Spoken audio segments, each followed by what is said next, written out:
再來看日本的宇都宮市，6月7日開始哦，連續3天攏有人看到烏蠅。為了安全，市政府是宣布初八開始，市內94間的中小學攏停課。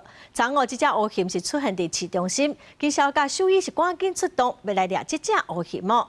第昨當地時間下晡3點45分，獸醫發射3層的麻醉槍，這隻烏蠅總算昏去，馬上抓起來了。民眾是講已經煩惱幾啊天了，這麼總算會當安心了。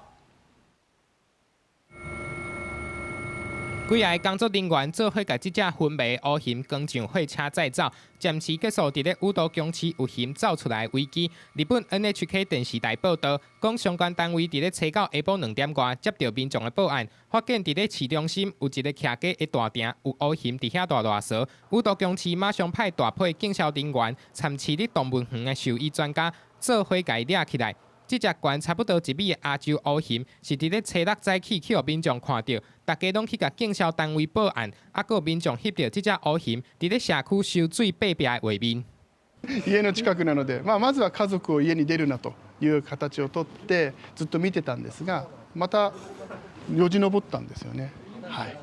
這幾個月，日本小說發生蠅種出來代誌，佇咧大路咧拉躕，佇咧學校動害，互民眾驚甲強要破膽，有人受傷，嘛有人死亡。打進宇都宮市有蠅種入去市中心，94間的中小學全面停課，啊那宇都宮大學嘛暫時關起來。今までこんなこと初めてだったので、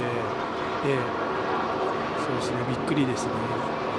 うちも近いので、怖いというか現実味がなさすぎて。